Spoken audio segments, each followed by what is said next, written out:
Is there any legal assistance for the mentally disabled people at the hospital there? Well, to begin with, before we get on to if there's any help here, it's not a hospital. The hospital ends at the front door. This is part of the prison system, and if you look at 62A of the Utah statutes, they entered a pact with all the other states.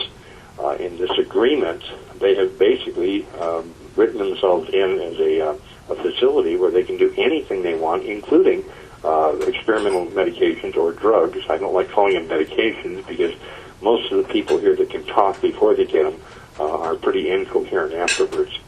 As far as legal help for any of the poor guys here, they have the hospital chaplain supposed to help, the American Civil Liberties Union numbers hanging here, Salt Lake Legal Aid, the Legal Center for People with Disabilities, Utah County Public Defender's Office, Utah Legal Services, the patient, quote, attorney, the patient advocate. Well, if you go all the way down that list and get a hold of them all, the patient advocate used to be a patient here, and he has no authority to really do anything other than say, put your complaint down on a piece of paper. I'm going to hand it to the boss for the building, and he's going to come down and punish you for opening your mouth. Because they don't like that. If you try to get hold of the FBI like I did, the FBI comes in and says, I'm sorry, we can't take reports here because this isn't part of the United States territories that are under our supervision. Well, does that make this something like Guantanamo here? Nobody's able to give me a straight answer on that. We tried the Disability Law Center, and they came in, signed contracts with all the patients here that had complaints. They claim they're following through with all these complaints. They're billing somebody in the government, so they're getting reimbursed all this money for all their time that they're spending, and they don't do anything. They'll write a letter back 6 months or a year later saying, well, we looked into it and we asked, and they said they fixed everything.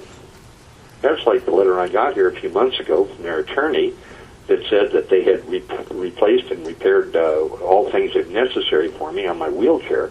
That wheelchair has never been touched by anybody but me.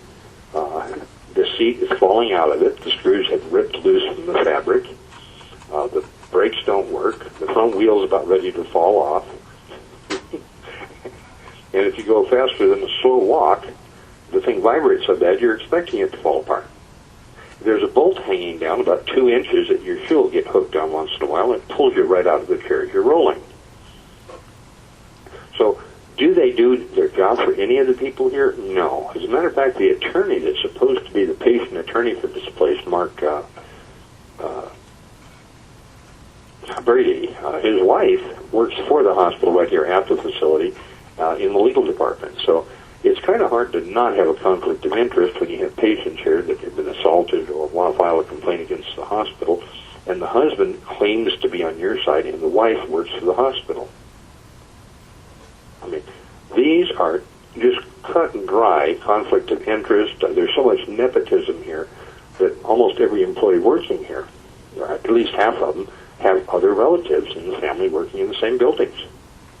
And even though the governor of this state said that there would be no nepotism within his realm, he lied to the public. I mean, there's all kinds of nepotism here. It's a guarantee of getting a job. And any patient who leaves here wants to come back to work. There's always a position open for patients. I mean, they'd like to have patients working here. I mean, it's just like that one guy who committed the murder, Mark Hacking.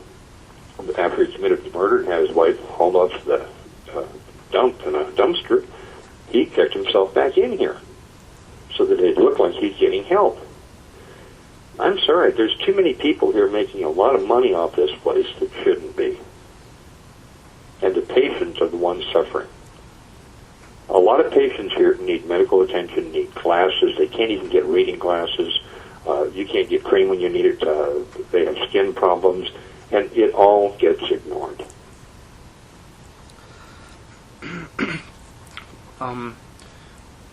Well, I'm wondering what kind of recourse do you have left, or another person that's in your situation in the hospital? Where can you turn in the situation that you're in for help?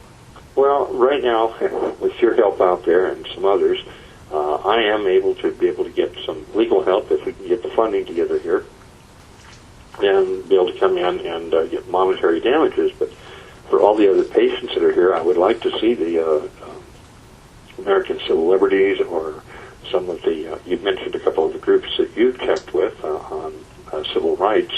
If any of them can come in and assist these poor patients that need it.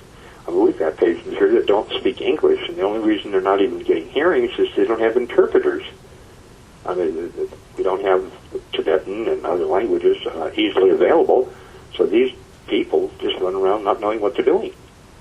And it's a complaint not only of the patients, but of the staff who are unqualified.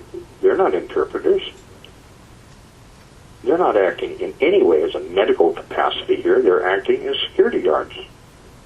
And they're all underpaid. I sat with almost every single staff addition in the other unit that will sit and talk, which is probably 75% of them, and they've all said the same thing, that they know they're underqualified, underpaid, and if you leave any state in the union and come to Utah, you are automatically qualified for this job. But if you leave Utah going anywhere in the United States and want to work in a mental hospital, you don't qualify for anything, not even to be a janitor. I'm sorry. They have ignored all licensing and other requests and proper training. It'd be like hiring people at McDonald's. Would you want people just walking out of McDonald's or Walmart or some store where training is at a minimal to be running a medical facility? That's what we have here.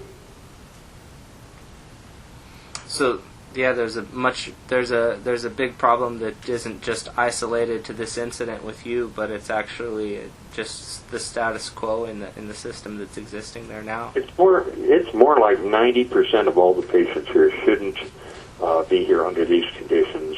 Many of the patients here are mentally, most of them are mentally challenged. There are some, I would say at this point, there's probably 4 of them in this forensic building that are not mentally ill, any more than the guy at your grocery store selling you groceries. They were put in here for political reasons. And you either jump through the hoop, you admit your guilt, you take a needle, you do the drugs they want, or they will not release you. Some of the people that come back in here have been here, they're repeat offenders. They know exactly what to say. They know that if you want to get out of here in 3 months, you have to take the drugs, admit you're guilty, and say that the reason you're guilty is you forgot to take your drugs, and oh, how much happier you are now, and what a great job the doctor is doing. And the doctor is actually a psychiatrist that might see you, anywhere from 1 day a month to sometimes 4 times a month in passing. Some of the guys have gone 4 or 5 months without even seeing a doctor. I believe you interviewed one of them the other day. He went almost 2 years bleeding rectally. And I sat beside him when he asked to see doctors and was told, well, we don't have any. When was the last time you were able to see a doctor? I had my own doctor come in here about 8 months, about a year ago. And they told me the other day he was going to come in. They may have used that as just a con to try to get his records because after a week they said they still have not talked to him. But they had me sign a release so they could call him. Well, I think what they've done is send him just a letter saying, hey, send us Paul's records, but they had no intention of letting him come in because that release was only good for 2 weeks. So as long as my personal physician doesn't release the information until he gets here, then that's going to put them in an awkward spot.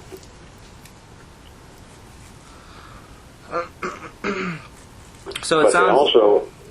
They also had me sign this release, promising that they were going to bring me back a copy of it immediately, and I still have not seen a copy of it. That's normal procedure. My 10 minutes on this call is up, and I have to leave. So. Okay. I'll try you back in probably a half hour. Okay, great. I'll be here. Bye.